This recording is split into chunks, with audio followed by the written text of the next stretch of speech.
So hello guys, welcome back. So പുതിയൊരു വീഡിയോയിലേക്ക് എല്ലാവർക്കും സ്വാഗതം. സോ നമ്മുടെ ഇന്നത്തെ വീഡിയോ എന്ന് പറയുന്നത് അതുലിൻ്റെ ഒരു വീഡിയോ ആണ്. ഓക്കെ, സോ നിങ്ങൾക്ക് എല്ലാവർക്കും അറിയാമായിരിക്കും അതുൽ വ്ളോഗ്സ്. സോ രേണുസുധീൻ്റെ വീഡിയോ ആണ് മെയിനായിട്ട് ഇടുന്നതെന്ന് തോന്നുന്നു. 2-3 റിയാക്ട് ചെയ്തു അതുലിൻ്റെ വീഡിയോ ഞാനും. സോ എല്ലാം രേണുസുധി.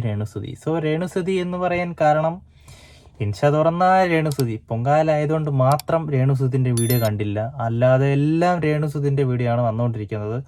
അവരൊരു ആൽബമോ എന്തോ എടുക്കുന്നുണ്ട്. സോ അതിൻ്റെ കട്ടിട്ട് എല്ലാവരും അത് തന്നെ ഇട്ടിട്ട് ഇൻസ്റ്റാ ഫീഡ് നിറയ്ക്കുകയാണ്. സോ എന്തായാലും അതിൽ എന്തോ പറയുന്നുണ്ട്. ഓക്കെ, രേണുസുധിനെ കുറിച്ച് എന്തൊക്കെയോ അമ്മനയിലും ടൈറ്റിലൊക്കെ കണ്ടപ്പം വിഷയമാണ്. സോ എന്തായാലും വീഡിയോ കണ്ടു നോക്കാം. ഓക്കെ, എന്തോ ടിസ്റ്റും കാര്യങ്ങളൊക്കെ ഉണ്ട്, കണ്ടു നോക്കാം.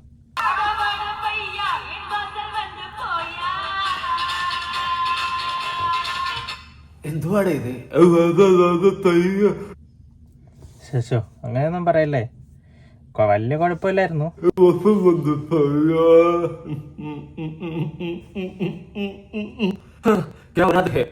പോയതിനു ശേഷം ഇപ്പൊ അവിടെ യുദ്ധം നടക്കുന്നുണ്ട്. അവസ്ഥ ഒന്നും പറയാനില്ല. നാട് ആ രാജ്യം വരെ നശിക്കുന്ന ഗതിയിലായിപ്പോലോ. ദൈവമേ, വല്ലാത്തൊരവസ്ഥ തന്നെ. അങ്ങോട്ടൊന്ന് പോയതേ ഓർമ്മയുള്ളൂ. ഇപ്പൊ അവിടെ യുദ്ധമാണ്. ഇപ്പൊ അവിടെ മിസൈലൊക്കെ വീഴുന്നോണ്ടിരിക്കുകയാണ്. ഇതാണ് അവിടത്തെ അവസ്ഥ. വല്ലാത്ത അവസ്ഥയാണ്. ഞാൻ അതിനെ പറ്റിയിട്ട് 1-2 വീഡിയോസ് ചെയ്തിട്ടുണ്ടായിരുന്നു. ഞാൻ 3 വീഡിയോസ് ചെയ്തു. 4ാമത്തെ ചെയ്യാൻ വേണ്ടി ഇരുന്ന് പിന്നെ വിട്ട്. കാരണം 3 വീഡിയോസ് ചെയ്തിട്ടും എനിക്കത് അപ്ലോഡ് ചെയ്യുമ്പോൾ കമ്മ്യൂണിറ്റി ഗൈഡ്ലൈൻ ഇഷ്യൂസ് വന്നു. ഞാൻ അങ്ങനെ അത് റിമൂവ് ചെയ്ത് കളഞ്ഞ് അപ്ലോഡ് ആക്കി പബ്ലിക് ആക്കാൻ പറ്റില്ല. അതുകൊണ്ടാണ് ഞാൻ കഷ്ടപ്പെട്ട് ചെയ്തതാണ് കേട്ടോ. കുറേ ഇരുന്ന് നോക്കി അങ്ങനെ ഇങ്ങനെയൊക്കെ ഇരുന്ന് ചെയ്ത വീഡിയോ ആയിരുന്നു. അവസാനം അത് കമ്മ്യൂണിറ്റി ഗൈഡ്ലൈൻ ഇഷ്യൂ വന്നതുകൊണ്ട് ഞാൻ പിന്നെ അപ്ലോഡ് ചെയ്തില്ല, പബ്ലിക് ആക്കിയില്ല. പിന്നെ അതങ്ങ് വിട്ട് ഡിലീറ്റ് ചെയ്ത് കളഞ്ഞു. ഓക്കെ, അപ്പോൾ അവിടെ ഇതുപോലത്തെ സാധനങ്ങൾ അവിടെ പോയതിനു ശേഷം അവിടെ യുദ്ധങ്ങളുമായി. അതാണ് അവിടുത്തെ അവസ്ഥ. വീഡിയോ ആദ്യമായി കാണുന്ന ചാനൽ സബ്സ്ക്രൈബ് ചെയ്യാനും വീഡിയോ ലൈക്ക് ചെയ്യാനും ഹൈപ്പ് ചെയ്യാനും മറക്കണ്ട. സോ വീഡിയോയിലോട്ട് പോവുകയാണ്. ഓക്കെ, സോ പറഞ്ഞു കേട്ടല്ലോ, സബ്സ്ക്രൈബ് ചെയ്യണേ പ്ലീസ്, ബെല്ലടിക്കണേ, ലൈക്ക് അടിക്കണേ. കാണാം ആരോ പറഞ്ഞു പറ്റിച്ചിരിക്കുകയാണ് നിനക്ക് പാടാൻ കഴിവുണ്ടെന്ന്. അതിനുശേഷം പിന്നെ നടന്നത് ചരിത്രം.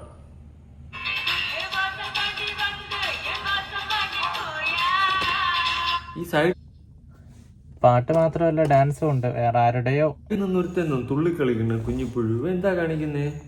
എന്തുവാടാ ഇവൻ?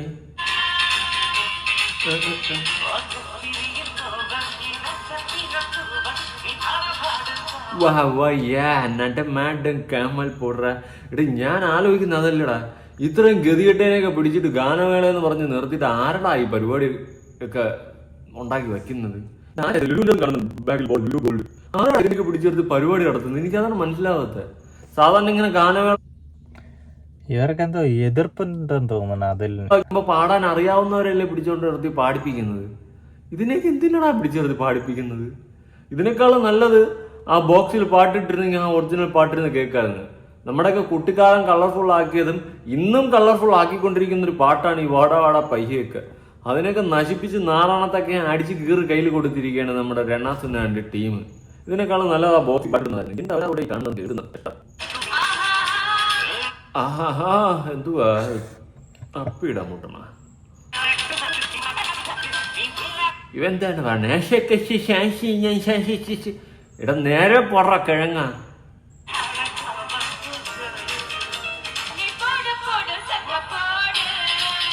അവന് വിരളി, ഇവൻ അസുഖം. ആരെങ്കിലും ഇരുമ്പെടുത്ത് കയ്യിൽ കുറ, അവൻ കിടന്ന് പെട്ടക്കാണ്.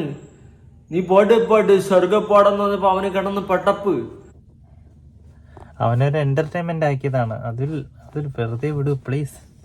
അവൻ തെറിക്കണ് കിടന്ന്. അയ്യേ,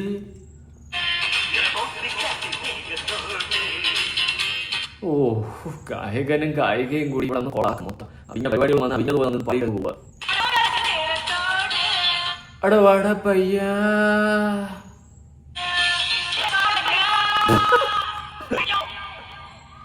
ആരുമില്ലടാ വിളിക്കാനും കൂവാനും. Thank you. ഇവിടെ ഫ്രണ്ടിൽ ആൾക്കാരുണ്ടെങ്കിൽ ഒന്ന് കാണാൻ ഒരു ആഗ്രഹം കൊണ്ടാണ് കേട്ടോ. പാവം ആ ഗിത്താർ വായിക്കണ ചേട്ടൻ നിന്ന് വായിക്കണേ. എന്ത് മത്തങ്ങയൊക്കെടാ ഞാൻ വായിക്കുന്നതെന്നാണ് ആലോചിക്കുന്നത്. ഇതെല്ലാം പാടുന്നത് പാട്ടാ. പാട്ടെന്ന് തോന്നുന്നു രേണുണ്ട് കാണാം. ചില സമയത്ത് ആൾക്കാർ ആഗ്രഹിക്കും വല്ല ഇടിയും മിന്നലും വീഴുന്നാൽ മതിയെന്ന്. ഫയർ ഡാൻസിൽ ഫയറെങ്കിലും കയറി പിടിച്ചാൽ മതിയെന്ന്. പക്ഷെ പുഷ്പല്ലേ, ഫയറല്ലേ, താഴത്തില്ല.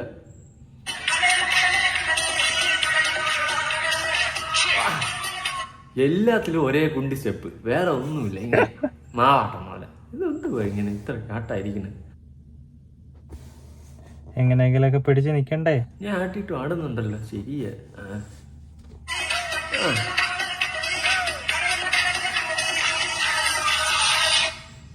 ഇത് തന്നെ എല്ലാത്തിലും, വേറെ ഒന്നുമില്ല. എല്ലാത്തിലും ഇത് തന്നെ സെയിം. അടുത്തെണ്ണം തീയിട്ട് വയ്ക്കണം. അണ്ണൻ ചുമ്മാ നിന്ന് ഒരേ തെറിപ്പ്.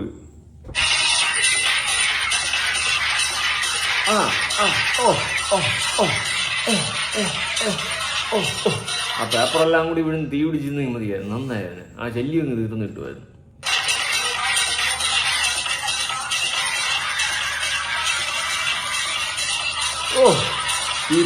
തീ. രേണുവിന്റെ തീ ഐറ്റമാണ് നമ്മൾ കണ്ടിരിക്കുന്നത്. രേണുവിന്റെ fire dance, belly dance, bar dance. What a dance! എങ്ക പാത്താലും നീടാ, എങ്ക പാത്താലും നീ എന്ന് പറയുന്നത് പോലെയാണ് രേണുവിന്റെ ഡാൻസ് കേരളക്കരയിൽ കത്തി ജ്വലിച്ചു കൊണ്ടിരിക്കുന്ന ഇത്രയും വലിയ കലാകാരിയായിരുന്നു. എന്തുകൊണ്ടാണ് കണ്ടില്ല?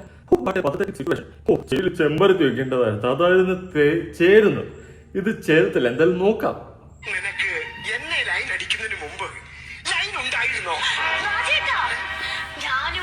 രാജേട്ടനോ? നമ്മുടെ രാജ്ടോക്സാ? രാജേട്ടന്റെ സമയം. രാജേട്ടാ വേണ്ടായിരുന്നു. രാജേട്ടാന്നൊക്കെ വിളിക്കുന്നു. നമ്മൾ സാധാരണ രാജ്ടോക്സിലെ രാജേട്ടനെ വിളിക്കുന്നത്. ആ രാജേട്ടൻ ഈ രാജേട്ട സഹിക്കൂല ഞാനിത്.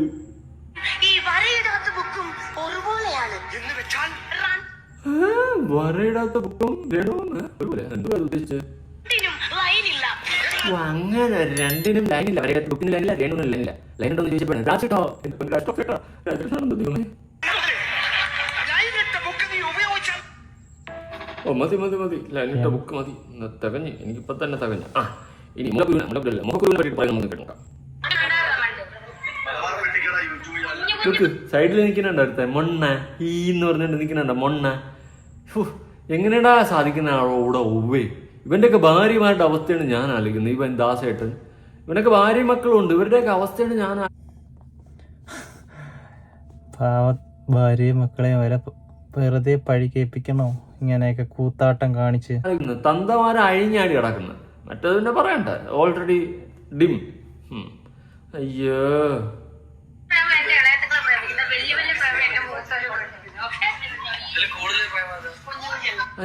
കൂടുതൽ വേണ്ട.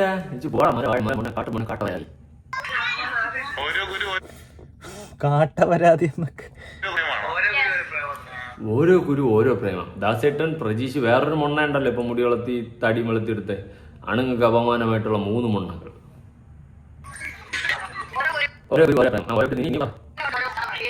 ഓരോ കുരുവിനും ഓരോ കഥ പറയാനുണ്ടെന്ന്. അപ്പൊ മൂലത്തിലുള്ള ഓരോ കുരുവിനും ഓരോ കഥയായിരിക്കില്ലേ? മനസ്സിലായി. ഞാൻ ഊഹിച്ചു. നീ പറഞ്ഞ കഥ അങ്ങോട്ട് മനസ്സിലാക്കാൻ കുറച്ച് ബുദ്ധിമുട്ടായെങ്കിലും ഞാൻ മനസ്സിലാക്കിയിരുന്നു.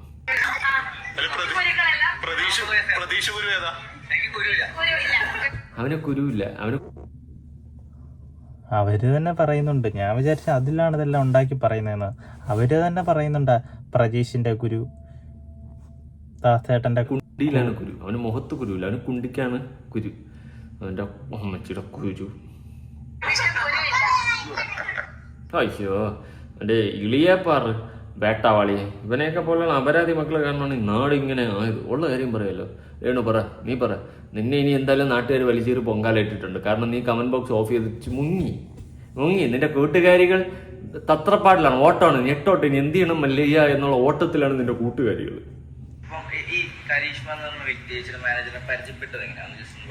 ഞാൻ ഏവിയേഷൻ പഠിച്ച സമയത്തുള്ള പരിചയം. എന്റെ പൊന്നടാവേ, തള്ളു. ഞാൻ ഏവിയേഷൻ പഠിച്ച സമയത്തുള്ള പരിചയമാണ് കരിഷ്മയെന്ന്. പിന്നെ എന്നിട്ട് അയ്യോ അടുത്ത തള്ളു. ഒരു ഫ്ലൈറ്റ് ബാക്കിൽ ഇരിപ്പുണ്ട്. എന്റെ പ്ലാവട്ട താഴണ്ട. അതായത് സുധിച്ചേട്ടനെ കാണുന്നതിന് മുന്നുള്ള പരിചയമാണ്. സുധിച്ചേട്ടന് മുന്നേ ഉള്ള പരിചയമാണ് എന്റെ ഫ്ലൈറ്റ് എന്നാണ് രേണു പറയുന്നത്. അതായത് ഏവിയേഷൻ പഠിക്കുന്ന സമയത്തുള്ള കൃഷ്ണ പരിചയം. എന്റെ കൂട്ടുകാരൻ സ്വഭാവം. എന്റെ ഞാൻ പ്ലസ് 2 കഴിഞ്ഞ ശേഷം ഒരുപാട് സ്ഥലത്ത് പോയി അഡ്മിഷൻ എടുത്തിട്ടുണ്ട്. പല ഓടി പഠിക്കാനായിട്ട് ഒന്നും പഠിക്കാൻ പറ്റില്ല, കംപ്ലീറ്റ് ചെയ്തിട്ട് എല്ലാത്തിനും ഓടി നടക്കുന്നത്. അതുപോലെ aviation, nurse, doctor, plumber, electrician, mechanic, carpenter എല്ലാത്തിലും പോയിട്ടുണ്ട്. ഓൾറൗണ്ടറാണ് കരിഷ്മ പ്രൊഫഷണലായിട്ട് ഏവിയേഷൻ മിസ്സാണ്, ടീച്ചറാണ്.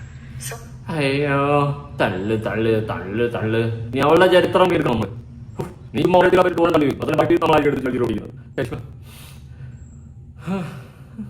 ആയിക്കോട്ടെ. ആ സമയത്ത് അവളും പഠിക്കുമായിരുന്നു, ഞാൻ അങ്ങനെ പരിചയപ്പെട്ടാണ്. അന്നൊന്നും ആ സമയത്ത് അവള് പഠിക്കുമായിരുന്നു, നീ എന്താ ചിരക്കുമായിരുന്നു? പഠിച്ചിരുന്നെങ്കിൽ ആയ കാലത്ത് പഠിച്ചിരുന്നെങ്കിൽ ഇമ്മാതിരി അപരാധം കാണിച്ചോണ്ടെങ്കിൽ ഗതികേട് വരൂലായിരുന്നു. ഇന്ന് എന്തുവാ കാണിച്ചോണ്ട് നടക്കുന്നത്? തൊലിക്കട്ടി എന്ന് പറഞ്ഞ സാധനം നിനക്കില്ലേ? ഉളുപ്പില്ലേ രേണു? ഇത് എന്തുവാ ഇത്? എനിക്ക് മാനേജറിന്റെ ആവശ്യമില്ലല്ലോ, ഞാൻ സെലിബ്രിറ്റി അല്ല. അച്ചുടാ, നീയല്ലേ ഇടയ്ക്കിടയ്ക്ക് വിളിച്ചു പറയുന്നത് ഞാനൊരു എലി വരട്ടിയാണ്, എലി വര സെലിബ്രിറ്റി അല്ലാന്ന്. എന്നിട്ട് ഇപ്പം ഞാൻ ഇന്നലെ എന്തോ ഒരു വീഡിയോ കണ്ടു. ഞാൻ ഒരേ ഒരു സെലിബ്രിറ്റി അല്ലേ, എന്താ എന്തൊക്കെയോ പറയുന്നുണ്ടായിരുന്നു. ഇപ്പൊ പറയുന്നത് എന്ത്? ഞാൻ എലി വരട്ടി അല്ലെന്നോ? അതെന്തോ അങ്ങനെ? അപ്പം അത് കഴിഞ്ഞിട്ട് ഞാൻ ബിഗ് ബോസിൽ പോയിട്ട് തിരിച്ചു വന്നപ്പം ആണ് എനിക്കൊരു മാനേജറിന്റെ ആവശ്യമുണ്ട്. കാരണം നിങ്ങൾക്ക് അറിയില്ല എന്റെ തിരക്ക്, ഞാൻ എങ്ങനെ മാനേജ് ചെയ്തു. അതെ, നീ എങ്ങനെ മാനേജ് ചെയ്യുന്ന? കുറെ ഓഞ്ഞ ഷോർട്ട് ഫിലിം, കുറെ ഓഞ്ഞ ആൽബം, കുറെ ഓഞ്ഞ ഉൾക്കാടണം, ഭയങ്കര തിരക്ക. കഷ്ടം. റീലെടുക്കണം. അല്ല, അതിനാണ് എന്റെ മാനേജറായിട്ട് അവളെ ഞാൻ ഒഫീഷ്യലായിട്ട് മാനേജറായിട്ട് വെച്ചേക്കുന്നത്. അവളാണ് എന്റെ ഒഫീഷ്യൽ മാനേജർ നിനക്ക? എടി, ആദ്യം നീ ഒഫീഷ്യൽ ആവാൻ നോക്ക്, എന്നിട്ട് അവക്ക് നിനക്ക് വച്ച മാനേജറിനെ ഒഫീഷ്യൽ ആക്ക്. ഒഫീഷ്യൽ മാനേജർ പോലും കോപ്പാണ്. മാനേജർ, ഒഫീഷ്യലായിട്ട് എന്റെ മാനേജർ. ഇപ്പൊ ഈ എല്ലാ പ്രോഗ്രാമും അവളാണ് കോർഡിനേറ്റ് ചെയ്യുന്നത്. ഒന്നും പറയാനില്ല. അല്പനൈശ്വര്യം ഒന്നാം അർദ്ധരാത്രിയും തീട്ടം വരുത്തിന്നു. അല്പനൈശ്വര്യം ഒന്നാം അർദ്ധരാത്രിയും തീട്ടം വരുത്തിന്നു. അത് അവന്റെ ഒരു ശീലമാണ്. ഇനി രേണു മറ്റൊരു തലയിലേക്ക് പോവാം. ചെറുപ്പക്കാര് നിനക്ക് ഫാൻസ് അങ്ങനെ ഉണ്ടെങ്കിൽ അത് ബോധമില്ലാത്ത പിള്ളേരായിരിക്കും.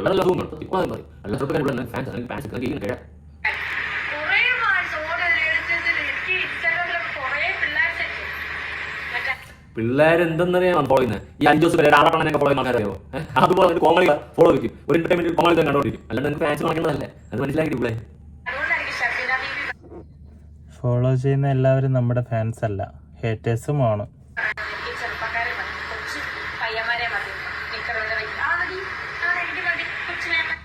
നാണം ഉണ്ടാടി നിനക്ക്? നാണം ഉണ്ടാക്കി നിനക്ക് പിള്ളേര് വളർന്നു വരുന്നു എന്നുള്ളൊരു ബോധമെങ്കിലും, നിനക്ക് സാമാന്യ ബോധമെങ്കിലും ഉണ്ടോ? നിനക്ക് ഊടുണ്ടോ?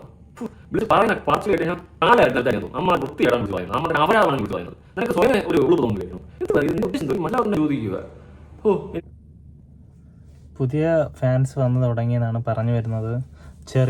ചെറുപ്പക്കാര്, കൊച്ചു പിള്ളേരൊക്കെയാണ് ഫാൻസ് എന്ന്. എനിക്ക് ചെറുപ്പക്കാര് പിള്ളേരാണെന്ന്, അതിന് ആണെടി ആണെന്ന് എന്റെ മോൻ വളർന്നത് ഞാൻ കൊച്ചിനെ കുറിച്ച് ആലോചിച്ചിട്ടുണ്ട്. അവൻ ലൈഫിൽ അവന്റെ കാര്യം ആലോചിച്ചിട്ടുണ്ട്. നിങ്ങൾക്ക് എന്തെങ്കിലും കൺസേൺ കുട്ടിയെ പറ്റിയിട്ടുണ്ടോ?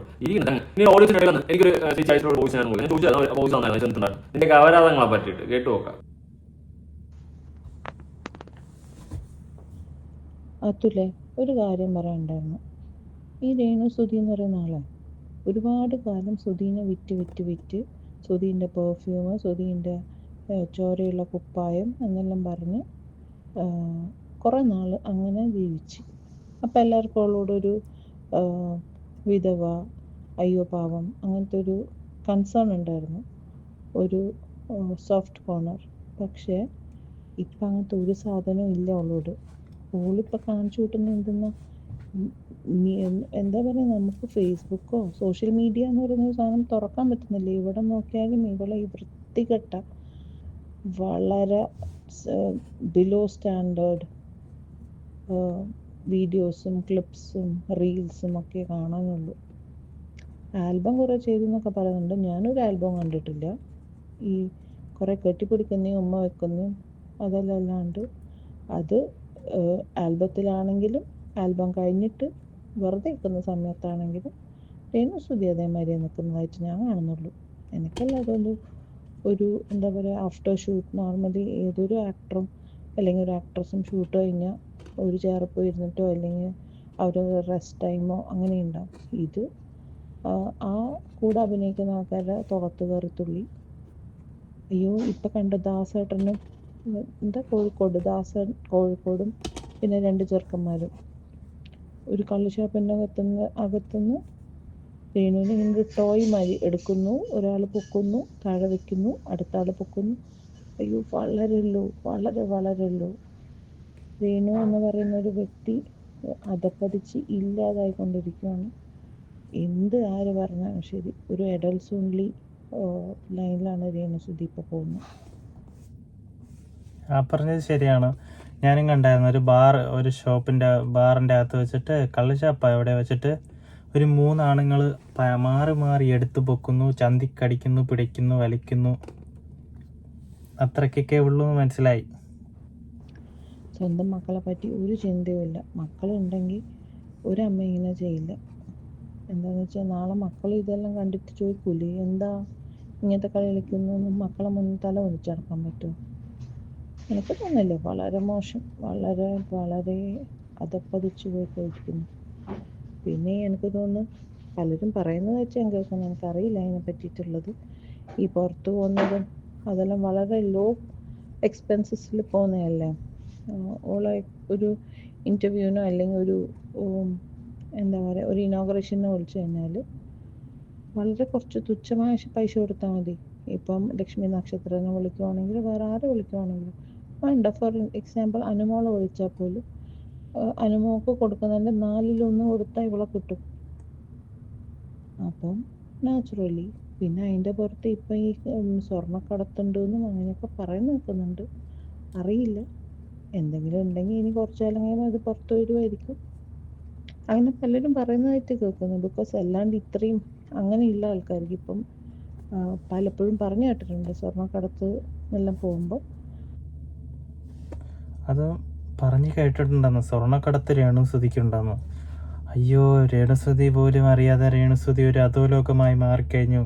സോ അപ്പോഴപ്പോഴാ ഓരോരുത്തരെ പിടിക്കുന്നുണ്ട്. അതായത് ഗൾഫിൽ പോകുന്നു, തിരിച്ചു വരുന്നു, ഇതേപോലെ കടത്ത്. അതായിരിക്കും ഉദ്ദേശിച്ച് പറഞ്ഞത്.